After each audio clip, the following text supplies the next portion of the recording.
জুড়ে প্রভাত সঙ্গীত দিবস। বিশ্ব জুড়ে 181টা দেশে আনন্দমার্গ প্রচারক সংঘের বিশ্ব বন্দিত প্রভাত সঙ্গীতের প্রতিষ্ঠা দিবস পালিত হলো মহাসমারোহে। আনন্দমার্গ শুধু না, সর্বসাধারণের বিশ্ববাসীর কাছে বিস্ময়কর আবির্ভাব এবং আনন্দমার্গের প্রতিষ্ঠাতা, প্রবক্তা ও প্রবর্তক শ্রী শ্রী আনন্দমূর্তিজি তথা শ্রী প্রভাত রঞ্জন সরকারের অনবদ্য সৃষ্টি বিভিন্ন ভাষায় বাংলা সহ স্বরলিপিতে প্রভাত সঙ্গীতের সূচনা করেছিলেন 1982 সালের 14ই সেপ্টেম্বর। তার সেই রচনা ধারা অব্যাহত ছিল 1990 সালের 20 অক্টোবর পর্যন্ত। আশ্চর্যের বিষয়, অবিরাম কর্মব্যস্ততার মধ্যেও 8 বছর 1 মাস 7 দিনে রচনা করে গেছেন 5018টি প্রভাত সঙ্গীত, যা আজও সকলের কাছে বিস্ময়। এত অল্প সময়ের মধ্যে কোনো মহাপুরুষ বা ব্যক্তি এতগুলি গান রচনা করেছেন কিনা আমার জানা নেই। তবে এই বিস্ময়করের সূচনা থেকে শেষ পর্যন্ত যে প্রভাত সঙ্গীত আমাদের কাছে দিয়ে গেছেন, তার প্রাসঙ্গিকতা আজও ঠিক বিশ্বকবি রবীন্দ্রনাথ ঠাকুর, কাজী নজরুল ইসলামের মতনই বিশ্ব মাঝারে সমাদৃত। সারা বিশ্বের 40 কোটি বাঙালির এক বাঙালি সন্তান এই আনন্দমার্গের প্রচার সংঘের প্রতিষ্ঠাতা শ্রী শ্রী প্রভাত রঞ্জন সরকার তথা শ্রী শ্রী আনন্দমূর্তিজি।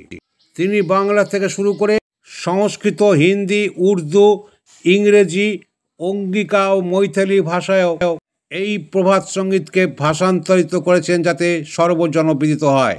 সবাই এই প্রভাত সঙ্গীতের মাহাত্ম্য বুঝে নিজের কর্মজীবনকে আরও অনুপ্রাণিত করতে পারেন।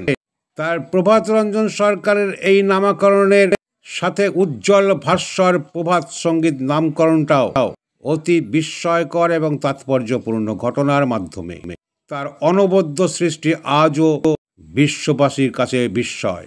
তবুও তিনি নোবেল পুরস্কার থেকে বঞ্চিত। আপনারা দেখছেন এখন নজর ইএনসি বাংলা চ্যানেল থেকে, আমি ডাক্তার সঞ্জয় সেন আপনাদের সামনে। উল্লেখ্য, এই পবিত্র 14ই সেপ্টেম্বরে সারা দেশ জুড়েও আশ্রমগুলিতে প্রভাত সঙ্গীত দিবস উদযাপন করা হয়। যেমন ভারতের রাজধানী দিল্লি থেকে শুরু করে আনন্দমার্গ প্রচার সংঘের হেডকোয়ার্টার পুরুলিয়া জেলার আনন্দনগর থেকে শুরু করে বিহারের পাটনা সহ অন্যান্য আশ্রমগুলিতে, ঝাড়খণ্ডের রাঁচি টাটানগর থেকে শুরু করে জামশেদপুর, ধানবাদ থেকে শুরু করে সকল রাজ্য তথা ভারতবর্ষে অর্থাৎ দেশ জুড়ে প্রভাত সঙ্গীত দিবস পালিত হয়। বিদেশের মধ্যে উল্লেখযোগ্য যা আমাদের কাছে এসে পৌঁছেছে, তার মধ্যে বাংলাদেশ, ম্যানিলা, ইন্দোনেশিয়া, শুভ বলি থেকে শুরু করে দক্ষিণ আফ্রিকার সমস্ত আশ্রমগুলিতে, নামিবিয়া থেকে শুরু করে Ethiopia, Norway, Mongolia, Australia, Nepal, Bhutan, Singapore সর্বত্রই বিভিন্ন ভাষায় প্রভাত সঙ্গীতের মাধ্যমে এই দিনটি উদযাপিত হয়।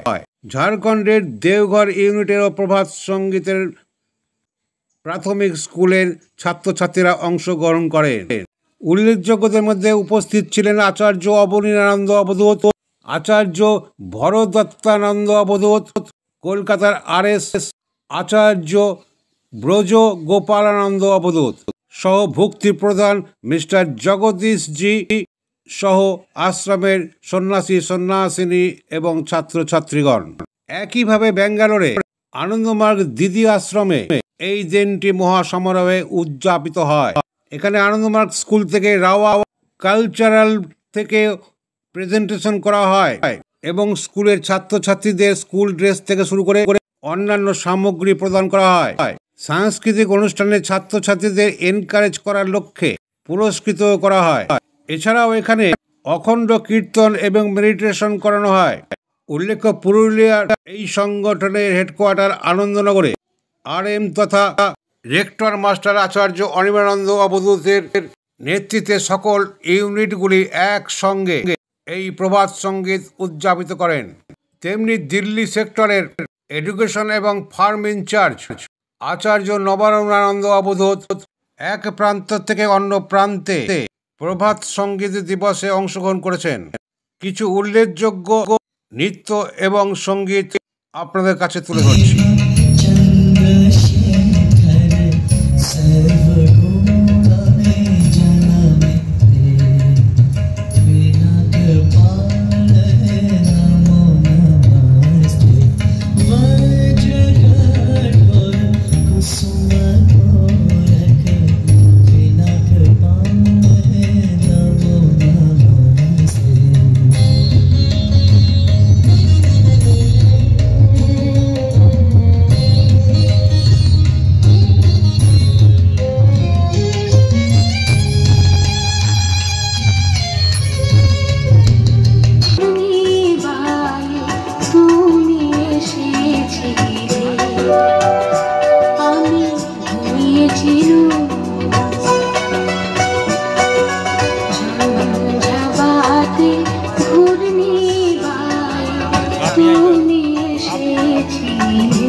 সঙ্গীত তো রয়েছেই, তাছাড়াও প্রভাত সঙ্গীতে রয়েছে অনেক অপরিচিত বা লুপ্ত প্রায় সুরল হরিও।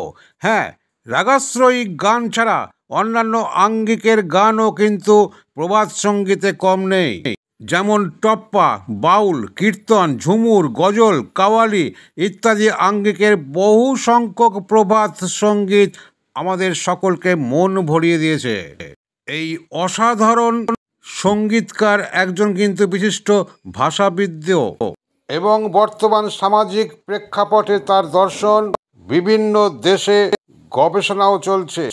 কথিত আছে ঐতিহাসিক প্রেক্ষাপটে তিনি হলেন পূর্ণাঙ্গ অবতার সদাশিব শ্রীকৃষ্ণের পরেই তার অবস্থান।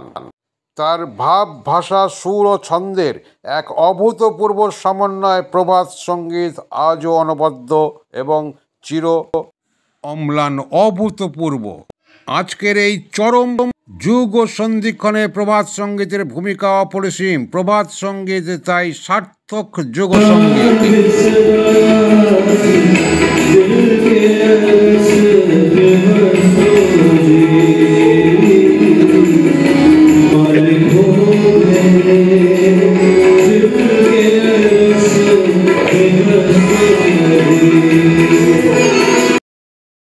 তার আবিষ্কৃত মাইক্রোবাইটার এই সঙ্গীতের সুর, ছন্দ তথা ভাইব্রেশন যে হয়, তা থেকেও মুক্তি আসে রোগের।